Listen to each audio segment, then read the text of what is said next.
When does Snow White come out?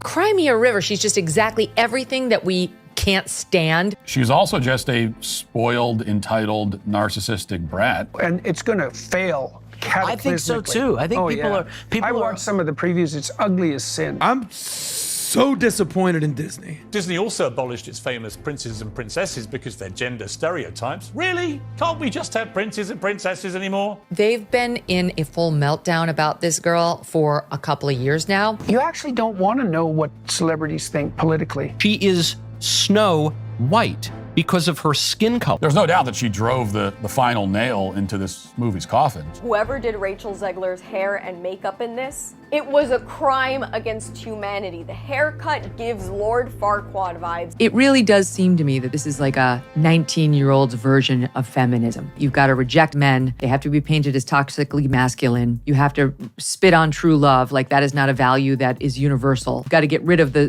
love storyline and focus more on how she wants to be CEO of IBM. Can we just get to true love's kiss and happily ever after? As if things weren't already bad enough for Rachel, more tweets keep resurfacing. This Snow Woke catastrophe is the gift that keeps on giving. Imagine this, a rising star handpicked by Disney to lead their latest fairy tale blockbuster sits alone in a dark, empty theater giggling like a maniac as her movie crashes and burns around her.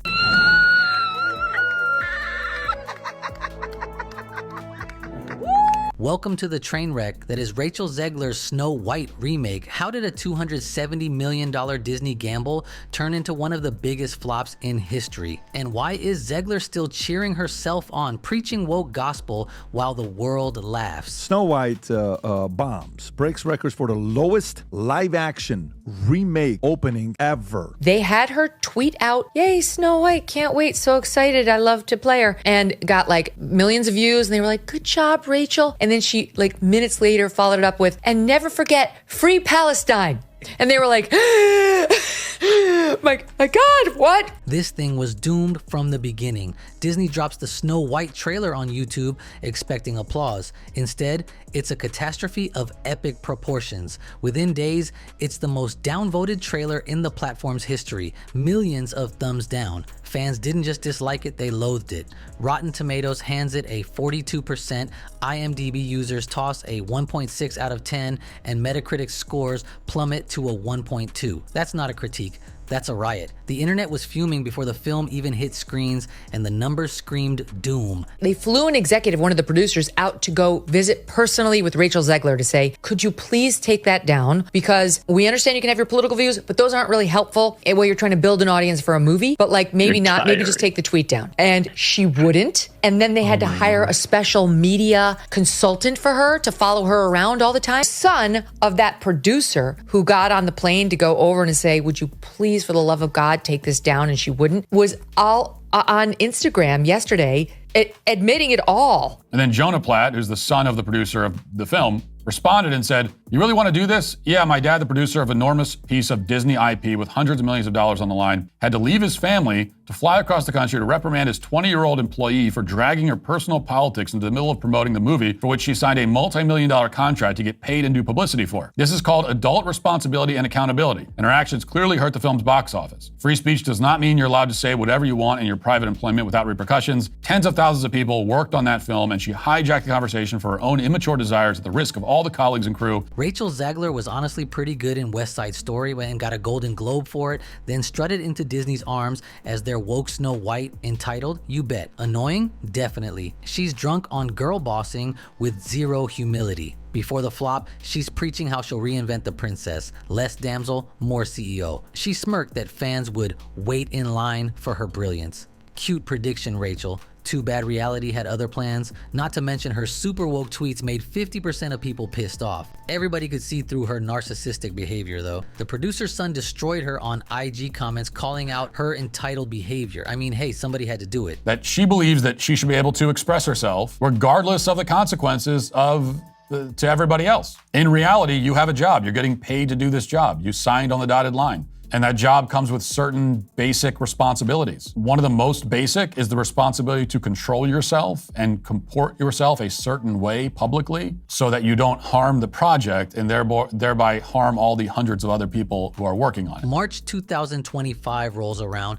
and the box office stats hit like a bedtime story. Disney dumps $270 million, probably more with marketing, into this woke reboot garbage. So what do you think the odds are of this person working ever again? This was a faceplant of royal proportions. Analysts said it needed $500 million to break even, but with theaters emptier than the evil queen's heart, Disney's live action magic officially cursed. No poison apple needed to put people to sleep with this movie. When does Snow White come out?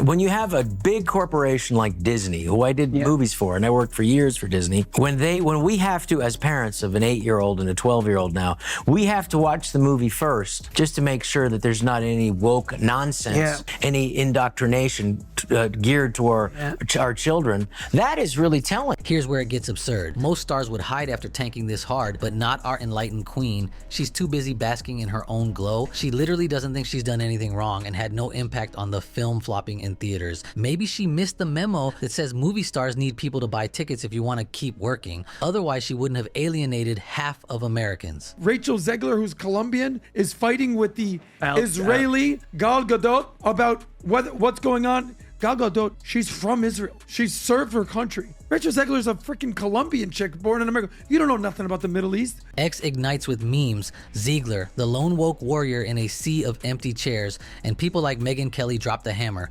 declaring her career is done. Kelly jabs at Ziegler's post-2024 election meltdown when she was telling Trump fans to F off. Great move, alienating half your audience. The backlash is savage. X-users brand her delusional, insufferable, even creepy if you catch her theater grin wrong. It's strange to see the Hollywood celebrity crowd subordinate their art ethically to politics. It's fear. It's fear. Zoom out and Disney's drowning in flops. YouTube's 11% US watch time beats Disney last month, with 50+ viewers bailing for raw YouTubers over woke remakes. Disney is literally losing to the comment section, where Snow White got torched so hard, one guy said, "Trailer gave me depression, comments cured it. Zegler's just the tip of Disney's melting iceberg." Seriously though, if you are having a bad day, just go read some comments on any Rachel Zegler video, guaranteed to make you smile like you got some new veneers. We have CGI dwarves now. Yeah, because little people didn't need jobs either. It's Peter Dinklage wanted the whole field to himself. Went out there and was like, "This is insulting,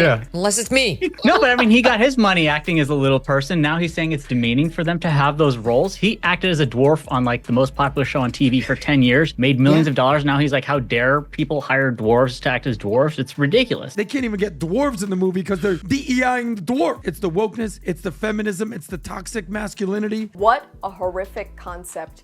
These are mo-capped, eldritch horrors. They are disproportionate. They are disturbing. The drama's endless. She trashed the 1937 film as sexist, vowing her version's all about leadership, not love. Fans raged. Then Disney ditched dwarf actors for CGI creatures, leaving the dwarfism community pissed off. Those guys been waiting for a movie like this since the old school Willy Wonka and the Chocolate Factory. Their only hope now is for someone to make a live action Smurfs movie. Relax, people. It's just jokes. Another Zegler woke flex, pro-Palestine posts clashing with Gal Gadot's pro-Israel stance sparked feud rumors. Regardless of what side you're on, I think we could agree that actors shouldn't get involved if you're trying to sell tickets to everyone you can. Her 2024 no peace Trump rant, that was the icing on the chaos cake. She's not so dumb that she didn't realize that coming out and saying that all Trump supporters deserve to suffer, she's smart enough to know that of course that's going to upset a large portion of the potential audience for this project that I'm on. We have a really important presidential election for you to vote for Kamala Harris. And it's actually non-negotiable. Our rights are on the line, folks. And if you disagree with this sentiment, just hit the unfollow button. I don't need your business. Thanks. She wasn't able to quantify or to say what Kamala stood for, what the Democrats were going to bring into place. What's the takeaway? Ziegler's Snow White isn't just a flop, it's Disney's woke mirror on the wall cracking. A star too entitled to quit, a studio too stubborn to listen, and fans who've checked out because of the overboard feminism angles. Could this fiasco force force Disney to ditch remakes? One thing's clear, this tale's got no happy ending, people. Rachel needs to sit down and stop thinking she knows best, like nobody's opinion matters. Fairy tales just aren't what they used to be, I guess. Let me know if you guys would like to see a difference between the original Snow White and the new woke Snow White. I'll see you guys tomorrow for another video.